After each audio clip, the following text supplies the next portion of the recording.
मित्रों सुप्रभात।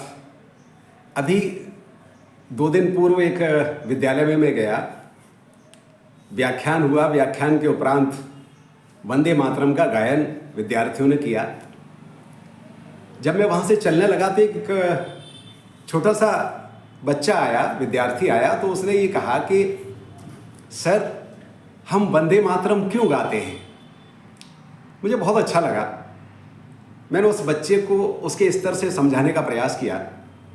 मैंने कहा बेटा एक बात बताओ, आप कहाँ रहते हो? बोले भारत में। आप अभी खड़े हो भारत में। आपको कौन पालता है? बोले हमारे मम्मी पापा पालते हैं। हमने कहा आपके मम्मी पापा को किसने पाला? बोले उनकी मम्मी पापा ने। फिर मैंने कहा कि उनके मम्मी पापा को किसने पाला? बोले उनके मम्मी पापा ने पाला।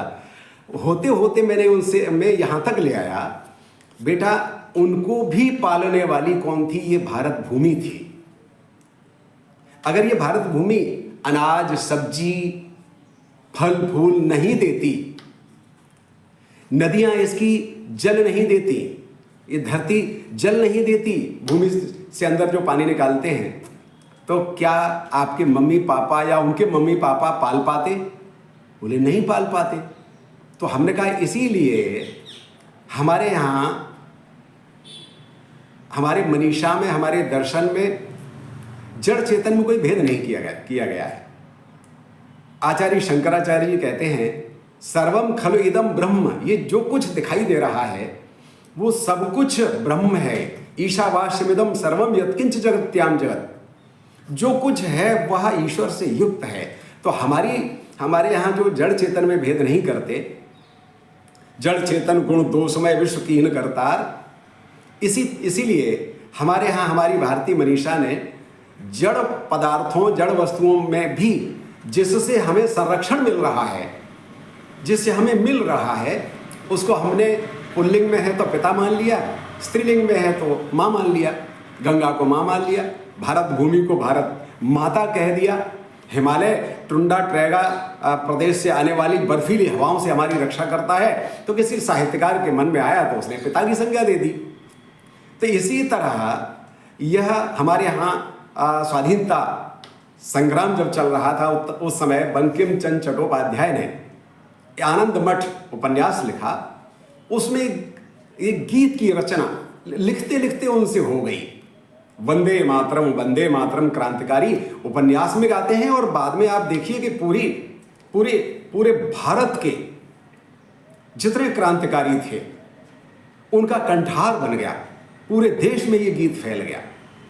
बंकिम चंद्र जी ने जब उपन्यास लिखा था और ये गीत लिखा था तो उन्हें बड़ा संकोच हो रहा था, लेकिन मित्रों गीत की सर्जना हृदय से होती है। तो उन्होंने अपनी बिटिया से पूछा कि मैंने ये जो गीत लिखा है क्या ये लोगों द्वारा पसंद किया जाएगा, ये लोकप्रिय हो पाएगा?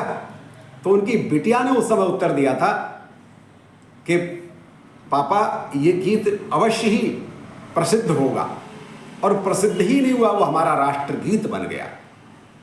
कितने क्रांतिकारियों ने इसे गाते हुए वंदे मातरम गाते हुए अपने प्राणों की आहुति इस देश के लिए दे दी। हमारे यहाँ ये एक श्लोक कहा गया है, असारे अस्मिन् संसारे कविरेव प्रजापति ही यथास्मै रोचते तदेदम प्रवर्तते। कवि प्रजापति होता है इस संसार का। वह जो रचना करता है उस रचना के माध्यम से समाज और राष्ट्र की रचना करता है, मानव जाति की रचना करता है। और इसलिए आप देखिए कि वाल्मीकि रामायण रचने वाले वाल्मीकि आज तक महाभारत, श्रीमद् भागवत पुराण रचने वाले हमारे व्यास जी, महर्षि वेदव्यास, ये सब कवि थे, रचनाकार थे। उन्होंने समाज को रचा और आज भी उनकी वाणी हमारे मानव मात्र को प्रेरणा देने का कार्य करती है। तो इसी तरह बंकिम चंद्र ने इस गीत में भारत भूमि को भारत माँ मान लिया। और जब हम किसी को माँ मान लेंगे तो क्या संतानें उसके लिए क्या नहीं कर देंगे, क्योंकि वो माँ है, हमारी माँ को भी पालने वाली माँ है।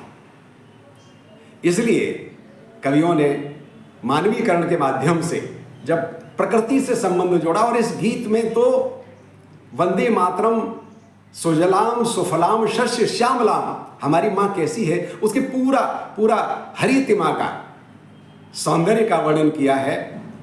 यहाँ की सनातन परंपरा, ज्ञान परंपरा का इसमें वर्णन है इस गीत में। तो कुल मिलाकर अगर हम गीत के माध्यम से इस भारत भूमि को माँ कहकर नमन करते हैं, बेटा मैंने उस बच्चे से कहा, तो हम क्या बुरा करते हैं? हमें करना चाहिए। हमें ये धारण करती है, पालती पोसती है। तो उस बच्चा प्रसन्न हुआ और वो चला गया। इसीलिए हम वंदे मातरम को राष्ट्रगीत मानकर गाते हैं। वंदे मातरम।